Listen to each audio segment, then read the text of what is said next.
Well, welcome to our High Rock clients and any other listeners who have joined us this week, and thanks for taking the time to tune in to our weekly webinar where we will talk about what we see happening in the global economy and financial markets and the world of wealth management and how all of this impacts our decisions on the best courses of action for our and your investment strategy. We are recording this webinar so that those who can't join us live can tune in when it is more convenient.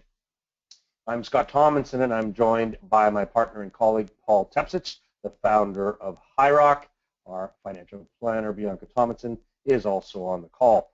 We will have a question and answer period at the end of the call, so if anyone has a question about any aspect of wealth management, we invite you to feel free to ask us questions. If you are a first-time listener and would like a little more information about our private client services and our disciplined investing strategy, we have a separate introductory webinar that will provide you with this on our website under the About High Rock tab. Well, let's quickly recap our themes for 2016 before we get started on what happened over the course of the last week. Now, our overriding theme for 2016 is that financial markets will remain volatile. January saw a spike in volatility, but markets settled a bit in February, and today they were considerably less volatile. But uncertainty has certainly not gone away. Financial markets are just learning to deal with it. The big question is whether the U.S. economy will be able to continue to grow while less positive global economic forces provide a drag. The consumer is providing a lift to the domestic economy in the U.S., but is this sustainable? Commodity prices, and especially oil, have stopped declining for the moment. Core inflation in North America has picked up, but not so in other parts of the global economy.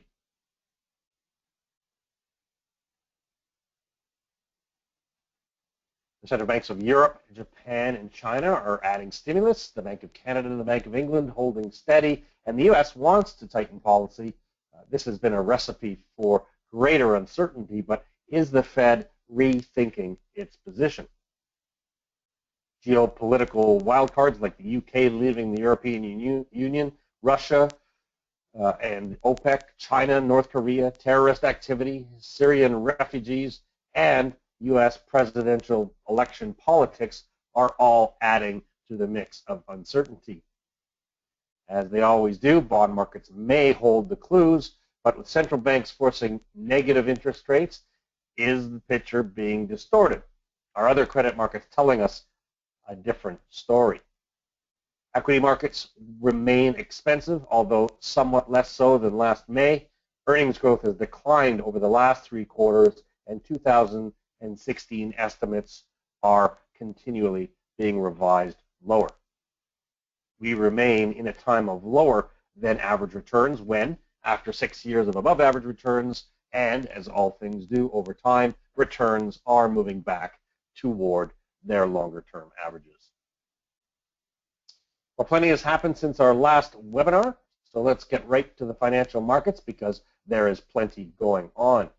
In keeping with our key theme for 2016, it has been a wild ride since the beginning of the year. Volatility has declined over the last week. Markets' fears of debt defaults and bank repercussions have calmed, and oil prices have moved higher. Volatility has returned to the long-term averages. CNN Money's Fear and Greed Index hit a low near 9 in January. Now it is into greed territory once again. As can be expected, oversold markets will recover. However, we are focused on what comes next. More on that as we get through the depth of the webinar. Since our last webinar, our benchmark world index, equity index is stronger by 2.8% and is now lower by only 4.25% on the year.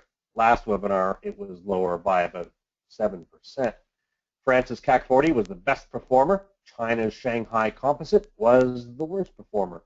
In December, on BNN's The Close, I suggested that it might be a reasonable strategy for 2016 to be overweight the underperforming Canadian equity market and underweight the outperforming U.S. equity market for rebalancing purposes.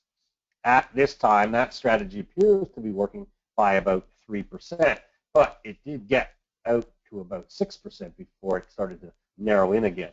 The TSX has been the best performing country index in the world this year. Well, after hitting highs last May near 63, our benchmark world equity index made new lows near 49 in mid-January and then again in mid-February. That is a 22% drop from the highs before it found buying support from short covering and a little bit of value investing after such a great decline. The downtrend, however, still remains intact as we are now experiencing lower lows and lower highs. We could see buying potentially drive prices to the new downtrend line at or near 56 to test sellers. A break of that line would change the medium-term outlook to positive. However, until this pattern and the downtrend is broken, we should be on guard for further selling pressure. We have been and will use better values to nibble away at this opportunity, although we are still sticking to our overweight cash thesis until we see more positive markets developing. The S&P 500 held support just above 1,800 a couple of weeks ago, close to the long-term uptrend line, which would need to hold to keep the long-term positive trend intact. It remains to be seen if this is just a pause before more selling enters the market or if some confidence is creeping back into the equity market. Certainly, we still do not see value at current levels, as I will discuss in more detail later in the call, because the fundamentals are not enough to inspire us. In the near term, there may be some relief buying. Some might call this a fair market rally that could see prices move back to the downtrend line at or about 2060, but those with less confidence will likely use that as an opportunity to reduce exposure to overpriced equity assets. Long-term momentum for the moment still favors the sellers. Additionally, volume on the up days remains well below average, while volume on the down days remains heavy. That is not positive. Canadian and U.S. bonds are weaker since last Tuesday. U.S. high-yield bonds were stronger, and the Canadian preferred share index was better as well. Canada and U.S. interest rate spreads continue to narrow, now down to 56 basis points from 64 basis points last week and a wide of near 90 basis points in mid-January before the Bank of Canada surprised markets by holding rates steady. Add the deficit and spending plans recently announced by the new Liberal government, and some concern over Canada's future credit rating may also be entering the equation, pushing Canadian yields higher more quickly. Oil was up more than 10% over the last week, close to 30% better from the lows in January.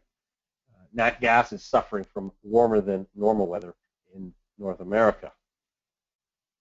Commodity prices have moved higher over the course of the last 3 weeks.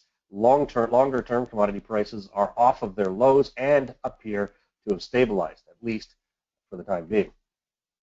Oil has moved higher over the last week. Now, last week I suggested that the long-term downtrend line may be tested in the not-too-distant future. That appears to be happening and may change sentiment if it is broken to the upside. While it is hard to imagine, given the continued bearish chatter about supply, it could invite buying by those who are positioned to be short. The contrarian in me thinks that oil market participants are highly bearish, and the least resistance may be higher prices, at least for the short term. The Canadian dollar has gradually improved over the last week. Higher oil prices and narrowing bond yield spreads with the U.S. have certainly been the catalysts there. 5 weeks ago, the Canadian dollar hit levels not seen since March of 2003, close to the 146 or 68.5 cents U.S. level. Since it has strengthened to test a break of the short-term trend line at or about 1.36, which is 73.5 cents U.S. Next test may take us all the way to 1.30 or 70 cents US, and beyond that 1.26 or above 79 cents US. That is quite a wild swing over that short period of time. Well, our benchmark World Equity Index is comprised of about 52% of U.S. companies, so we keep a very close eye on what is happening in the U.S. economy. The U.S. Federal Reserve raised interest rates in mid-December and held them steady in January, citing that they saw improving labor market conditions and increasing household and business spending. But we're concerned with exports and global economic and financial developments, which is code for higher levels of volatility around the world. As you all know, this is our key theme for 2016. Well, the meeting next meeting is March 15 and 16. If current conditions persist, we would expect that this will likely keep the Fed from raising interest rates then. Back in December, the Fed had a particularly optimistic economic outlook. U.S. Federal Open Market Committee members suggested an average of 4 interest rate increases in 2016. Probabilities now suggest that this could be significantly modified at their next meeting. As the Fed had been anticipating, core inflation has started to move higher, approaching the Fed's 2% target. After weeks of rising jobless claims, they have actually now turned lower.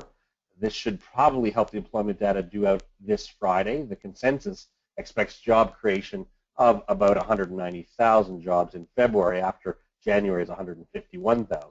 The unemployment rate is expected to stay at 4.9%. While rising inflation, continued employment growth, rising incomes, and a strong consumer are driving the domestic economy. This is something that the Fed will have to weigh with the impact of a slowing global economy in their decision on interest rates on March the 16th. High inventory to sales ratios have preceded all of the past 3 recessions, so we are carefully monitoring this indicator because that has been creeping higher over the course of the last couple of years. While high inventories have warranted a slowdown in manufacturing, the manufacturing index picked up slightly in February but remains in contraction below the 50 level. The GDP forecast for the first quarter of 2016 rebounded through mid-February as economic data attributed to the consumer improved. However, inventory buildup and continued contraction in manufacturing data have pushed the outlook below 2% at the moment. The U.S. economy appears to be withstanding global economic pressures. The big question mark is, can this growth be sustained in the current global deflationary environment as China and emerging economies continue to struggle? There are lots of schools of thought on both sides of this question. We would argue that there is still plenty of potential downside for the global economy, but the wild card is still how the U.S. economy and the U.S. consumer specifically will be impacted in the medium term. With employment growth continuing in the U.S., the consumer could be an important catalyst. Remember that the U.S. consumer is approximately 70% of the U.S. economy. We are closely monitoring the scenario for its implications on financial markets and investment strategy as we move forward. Well, let's look at what is happening around the global economy. Euro area companies represent about 16% of the World Equity Index. Well, minutes from the latest ECB monetary policy meeting show that the European Central Bank policymakers considered it necessary to review and possibly reconsider the monetary policy stance at its next meeting in March. While incoming information had confirmed the ongoing moderate recovery and had provided solid evidence that the monetary policy measures were working as intended, downside risks had increased, again, amid heightened uncertainty about the growth prospects of emerging market economies, volatility in the financial commodity markets, and geopolitical risks. The next ECB interest rate decision comes on March the 10th.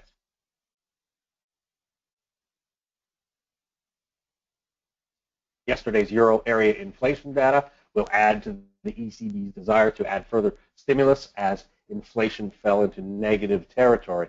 Core inflation also fell to 0.7% on a year-over-year basis. Meanwhile, euro area unemployment has actually fallen to a 4.5-year low. Japanese companies represent 8% of the world equity index. In Japan, core inflation remains stuck at about the zero level. Companies in the UK represent 7% of the global equity index. The Bank of England Monetary Policy Committee voted unanimously to maintain the bank rate at 0.5% on February the 4th. Policymakers expect inflation to remain below 1% this year. GDP growth forecasts were lowered to 2.2% for 2016 from an earlier 2.5% estimate. Growth for 2017 was also downgraded to 2.4% from 2.7%. The latest data show that UK core inflation also remains well below target. We've been monitoring the debate over whether the UK should leave the European Union.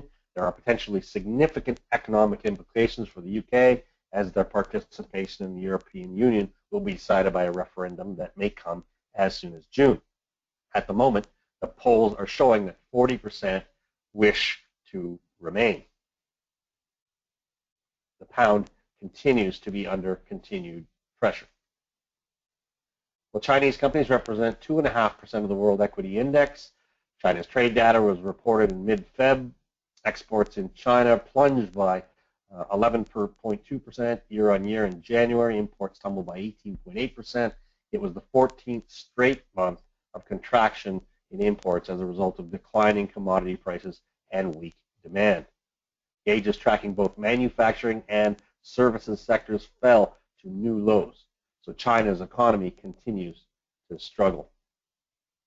Late Monday, the People's Bank of China lowered the amount of deposits banks must hold in reserve by 0.5 percentage point, freeing up an estimated $107 billion equivalent in funds for banks to make loans. The move marks a reversal in the central bank's stance from 2 months ago, when it resisted using such aggressive easing tools for fear that they could weaken the yuan. So authorities in China are obviously more concerned at this point. In Canada, where companies represent 3% of the world index, well, it's March, and we're finally getting Canada's fourth quarter GDP data, which grew at a better than expected 0.2% in the fourth quarter, following a 0.6% increase in the third quarter. Lower final domestic demand and exports both contributed to the slower growth. Household spending slowed. Business investment in residential structures advanced in the fourth quarter, the fourth consecutive quarterly increase. Both ownership transfer costs, which reflect movement in the resale market, as well as renovations, were up in the fourth quarter, after decreasing in the third quarter. Business investment in new housing construction declined. Business investment in non-residential structures and machinery and equipment fell as well. Business investment in inventories was reduced. Exports of goods and services were down. Imports of goods and services fell more than exports. Real GDP advanced 1.2% in 2015, about half the pace recorded in 2014, as lower business gross fixed capital formation constrained economic growth. The decline was mainly attributable to a 12.7% decrease in business investment in non-residential structures. Final domestic demand grew 0.5% after increasing 1.6% in 2014. On February 24th, the Bank of Canada issued a report entitled "Connecting the Dots: Elevated Household Debt and the Risk to Financial Stability." This report was about the increase in household debt and how it has been driven by the increasing debt levels of already highly indebted households. According to the Bank of Canada, simulations suggest that in response to a shock of an increase in unemployment of 5%, household arrears rates could rise significantly. About 20% of this estimated rise would be attributable to the increase in debt and its greater concentration among highly indebted households. The rise in household arrears could force some vulnerable homeowners to sell their homes or eventually default on their mortgages and other consumer debt. If defaults rose quickly, or if many households were forced to sell their homes, house prices could drop sharply across Canada, particularly in Vancouver and Toronto, which have recently experienced exceptionally strong price growth. Based on this, they have put the financial system review risk level to the Canadian economy as elevated. So what do we see on the horizon? Well, bond markets lead other financial markets, so let's go right there. The U.S. yield curve is telling us that inflation expectations have increased slightly and that recession fears are actually easing. The curve has steepened slightly, but also that there's an extremely low probability of the Fed raising rates in March. The short end of the UK yield curve is pricing in Brexit concerns, and the Canadian curve suggests a slightly better economy in Canada heading into 2016. Japanese 10-year bonds were auctioned at a negative yield today. Buyers are paying the Bank of Japan for safety from deflation. The spread or yield difference between investment-grade corporate bonds and safer government bonds has been widening as investors move away from riskier assets and also drive short-term government yields lower. Now, also, we have our expert, Paul Tapsich, founder of HighRock, who follows and comments regularly on the high-yield bond market. So I thought I'd bring Paul in because he hasn't joined us with much commentary recently, but I'll get him to talk about high-yield bond market defaults and what he's seeing. Thanks, Scott.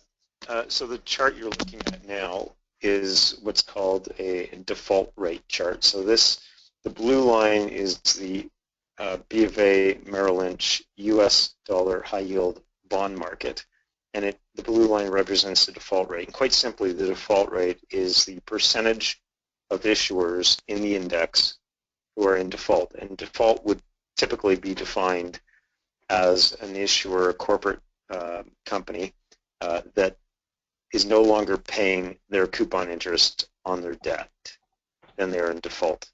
And that's the most normal definition of default. So as you can see, the blue line has ticked up over the past year. We were bumbling along at around a 1% default rate, so roughly 1% of the issuers in the index were in default. Now we're up at 3.3%. Of the issuers in the index are in default. And you can see historically back how high it got up towards 15% in the crisis through 08-09, and then again in the last recession towards 0001. The orange line, B of A Merrill, bifurcates this out or carves it out from the overall high yield index. So the orange line is the energy high yield index. So you can see it's very elevated. It's up at 12%. So 12% of the energy corporations who issue high yield debt are in default right now, which again, as you can see, is much higher than it was back in 08-09, but not quite as high as it was back in the recession of 0001. What this tells us overall, an energy side, is that there is some stress in the high yield market. And I think we know that through the high yield returns and the prices that we're seeing. So it's just another thing for us at HighRock. We keep our eyes on this. We do manage high yield portfolios for Scotiabank. So it's something we watch pretty closely, and I certainly watch individual issuers when we're doing fundamental work on them to see how their cash flows look and if any of them are have the potential to default. Right, Scott?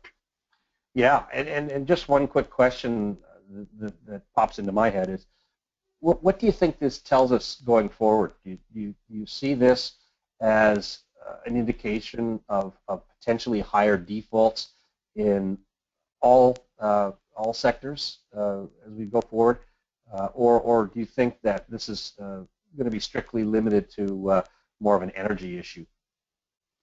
That's a good question. And obviously, so far, by just looking at the chart on the far right-hand side, it looks like it's really more just energy than anything else, although we seem to have surpassed the overall default rate back in 2012 and 13.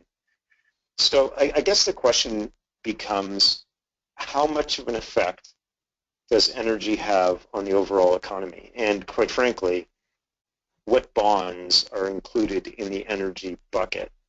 So, for instance, oil field service companies, so companies that do drillers, they would be in there for sure. But there are a whole host of other companies and high-yield issuers in the U.S. and in Canada that are on the periphery of the energy space. It may not be in the index, but without doubt, for sure, will feel the effect. So there is a bit of a ripple down effect, and I think that's why you're seeing the overall default rate move higher. So I'll give you an example of a company that's not specifically in the energy space, or a few of the companies. One's a private company, but it doesn't matter who they are. What they do is they own a pile of portable housing, and they put it up in Fort McMurray on the oil sands with large companies like Suncor and CNQ, et cetera, who are in the oil sands operating as oil and gas exploration and production companies. And they need to house and feed and set up gyms and facilities for the workers who are in Fort McMurray. So technically that's not really an energy company, but I know for a fact they're struggling because their contracts are being pulled as Suncor and CNQ have let go staff. So that, I think, is happening all over the energy space in North America. But that's an example of the effect, the ripple down effect that you're seeing in the space. Does that answer your question? Yeah, that's great. I certainly appreciate you coming on and giving us a little bit of your insight, because I think, especially given the nature and circumstances of where we're at, even globally, and the concerns about default risk and the impacts on the financial system, I think it always is helpful to get a little bit more perspective. So thank you. The only thing to the only thing to add, Scott, would be, as well as, certainly on an anecdotal basis from my experience over the past year or so, a lot of these energy companies that have defaulted haven't really started to work through restructurings yet. So I think that will start compounding as well. And I guess one more thing, these are just bonds that we're looking at, the high-yield bond market. There's an entire universe of loans, high-yield or leveraged loans out there as well. And those go into a structured product called CLOs, or collateralized loan obligations. And that's part of what brought down the global financial community back in 2007, 2008, are CLOs. And those are even trickier, but I think we're going to see a lot more of those start to default as well. And what happens when those default is much more severe and painful, because it too is a very large market, but also much more complex in nature because of the structure of these CLOs. So that's something else that I do track a little bit, although it's not on the screen.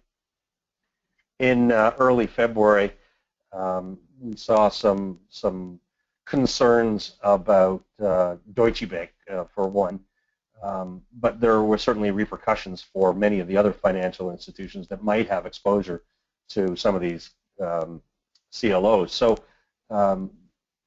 do we think that the financial system is in a better place than it was back in 2008? Will it be subjected to as significant an impact, or do we think that the new rules that have been established for banks are going to, the new capital rules are going to be helpful? I think they will be, for sure, but I don't know the answer to that, and I think it's a very complex one. And as you know, Scott, I've done a fair bit of reading and work on the new capital regimes at the banks globally, and certainly in Canada.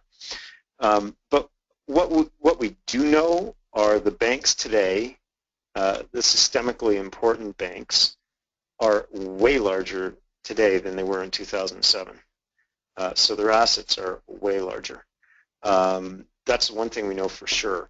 How they've apportioned or provisioned for credit losses is another matter. And Deutsche Bank specifically, part of the reason why they were getting hit so hard over the last month or 2 months was because they didn't divulge their energy exposure through their loan book. And when I say they're really an investment bank, so they were hit pretty hard. Now that seems to have trailed off a bit and corrected, and all the banks seem to have done a fair bit better over the past week or so.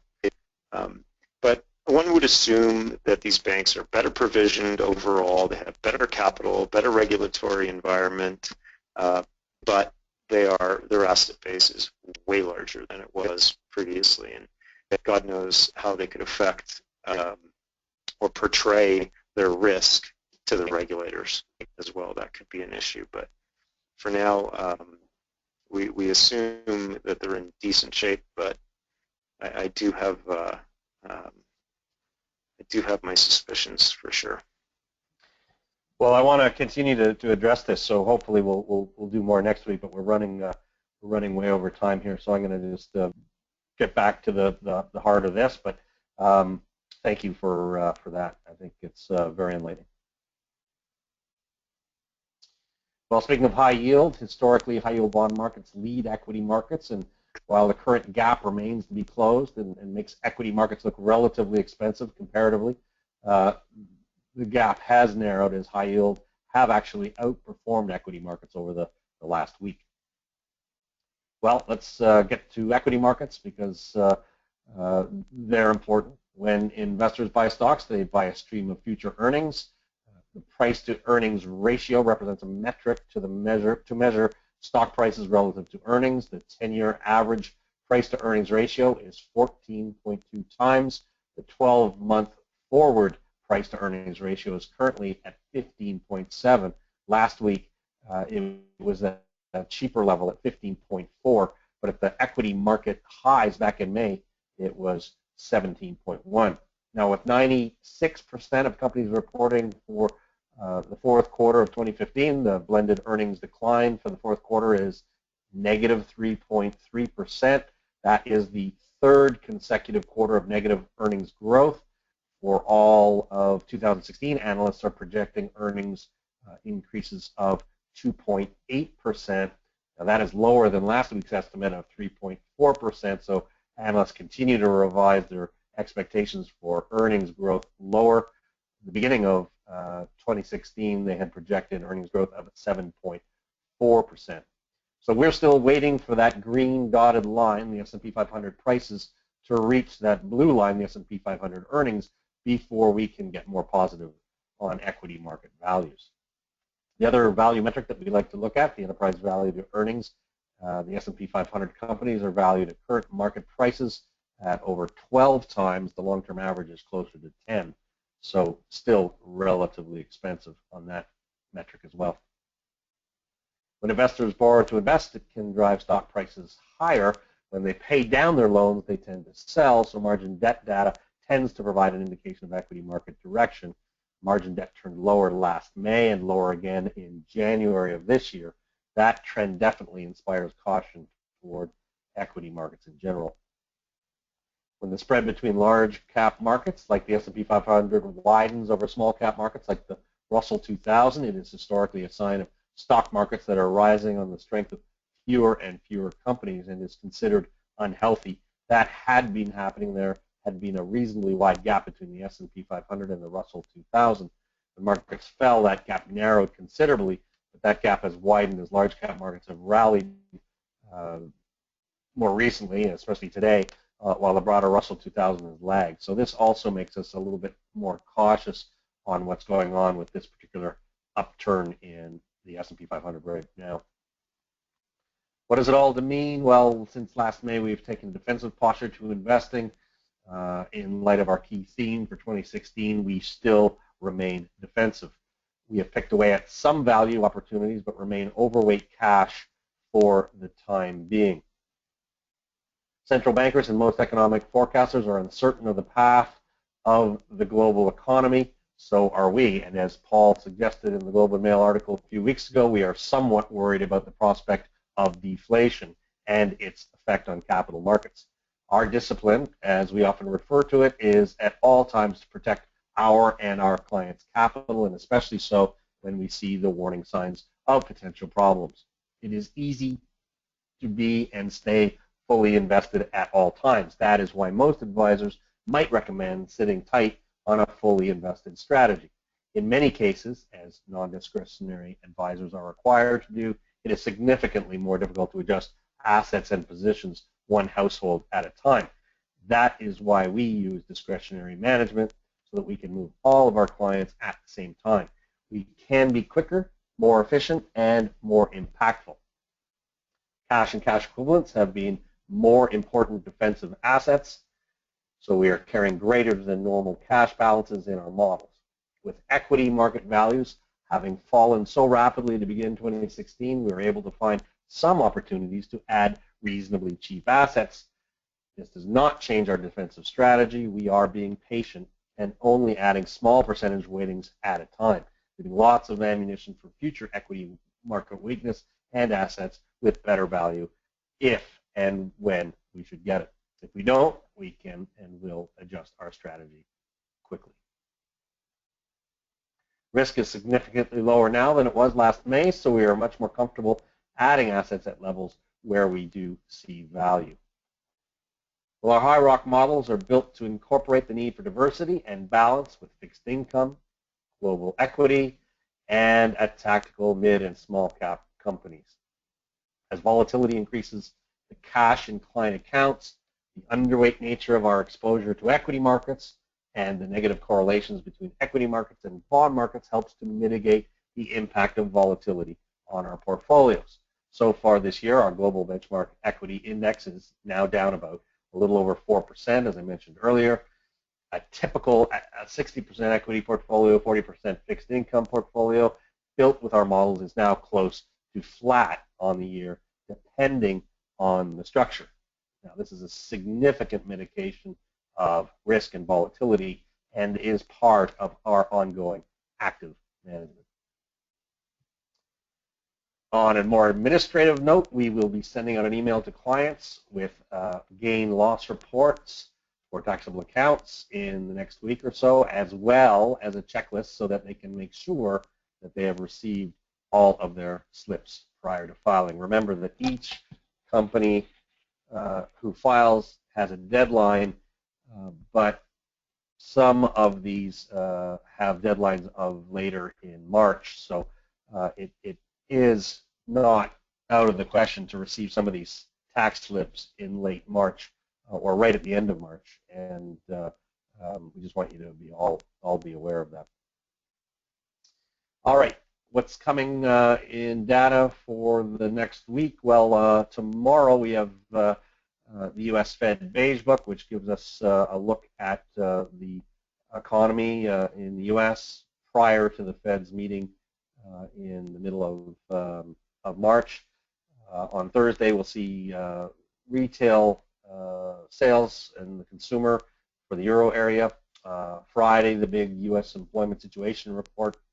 And then next week, we'll see Japanese fourth quarter GDP or any revisions. We'll also see the Chinese February balance of trade, which will be important indicators. And then, of course, next Tuesday, please tune in again to our High Rock webinar. Well, we've gone way over our scheduled time today, so I am not going to have the question and answer period, but if anybody does have a question, wishes to email us, we would be more than happy for you to send your questions.